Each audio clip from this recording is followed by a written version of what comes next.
because if there's no yes, then there's no consent. Those things don't just disappear. Everything's now out there and it's permanent. I feel like everybody should consider themselves a feminist. When you're doing something right, then that person notices and you feel like you're glowing. Okay, it's not okay to let yourself conscious.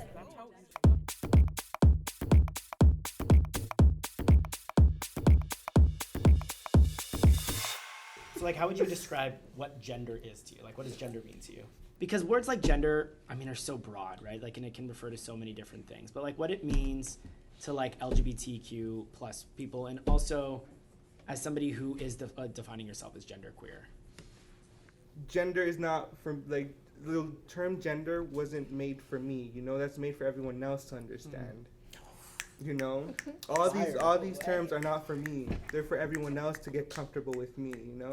So many people exist in a binary situation, whether that be in gender or race or class or whatever. It's like you're either one thing or you're the other. Mm-hmm. And if somebody's not fitting in that category, for some reason they perceive that as a threat. It's always about simplifying, right? And gender specifically play that roles of simplifying, like, oh, we put this in blue and then we put that in pink and then everybody else figure out which one they go into, right?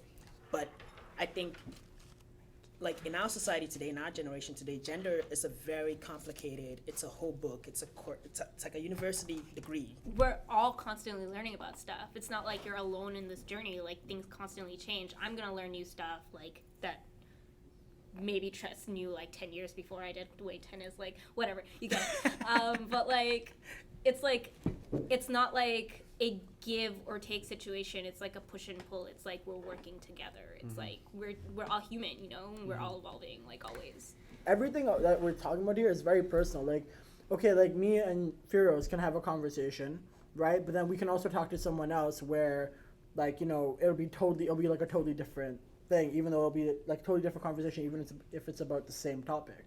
Really curious about is that school seems to have so many binary gender specific policies. It's like, even when I was growing up, it was just like boys over here, girls over here. My old school is like that, my old high school. So how do you handle those situations if you find that you are genderqueer or you're not identifying with those binaries? I kind of just go with it just because my old school was very judgy.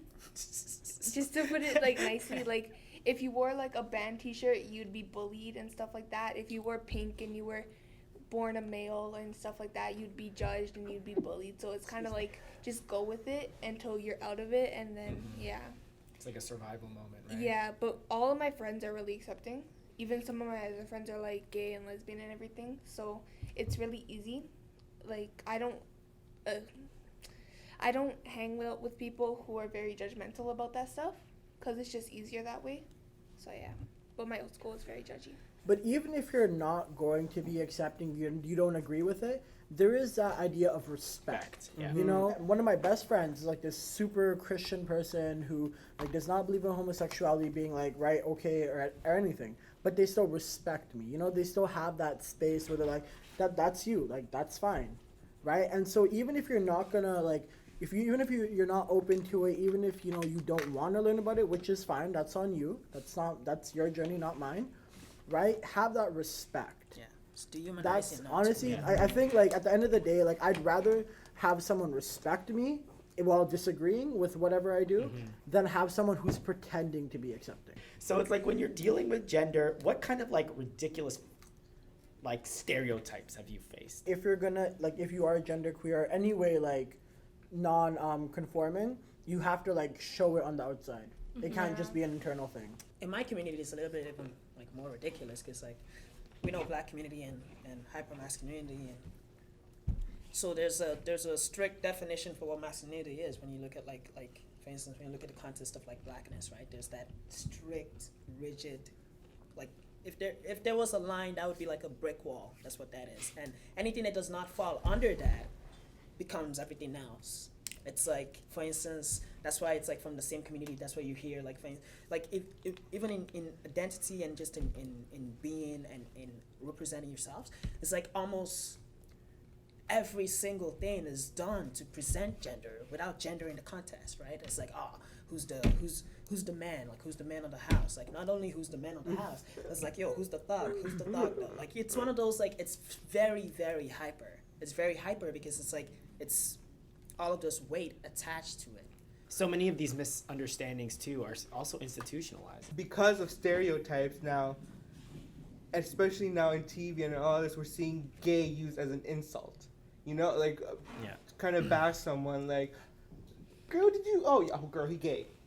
You know, and it's an insult, right? And being gay in the way society norms view it, right? Being gay is tied to being feminine. So if you're bashing someone because they're gay, you're bashing basically your femininities, you know? And not all of it, but in societal views, that's what ties gay together, right? Like being feminine, being snappy. Will look at me and be like, oh, but you're a girl because you don't present masculine. You know, like, and for like a lot of my high school career, I like tried really hard to like present masculine. Like I bind every day and like only wore pants and like had short hair. That was all fine and whatever, but it's also like that's only me sometimes, you know? Like it's not me all the time, and just because I'm not binding on any specific day or wearing makeup doesn't make me a girl. It just means that this is how I'm presenting. So there's a lot of people who are like, well, you can't be gender nonconforming or you can't be non-binary because you look like a girl. But it's also like, what does look like a girl even mean? Obviously, the institutions seem like flawed, and they need work, and our education system needs work, and even sometimes our parents need work.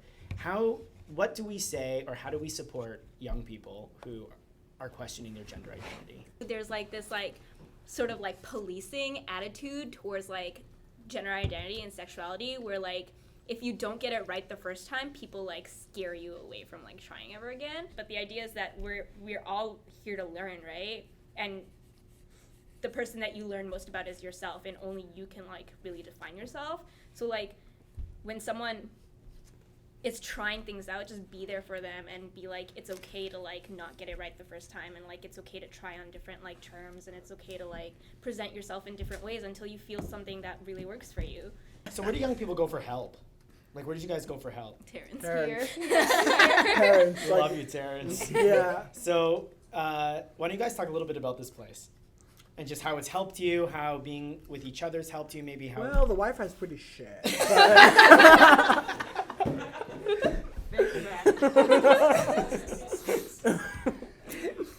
But aside from the Wi-Fi. But no, it's a really good space because like, okay, from like what you see here, this is like a tiny fraction of the people who come.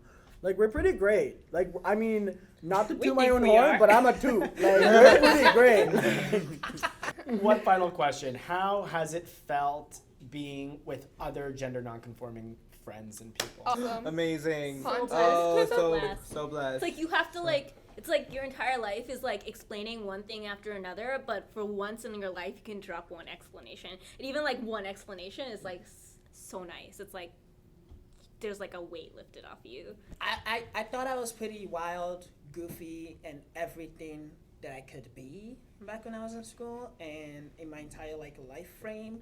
But then like amongst those folks, I was just like, wow.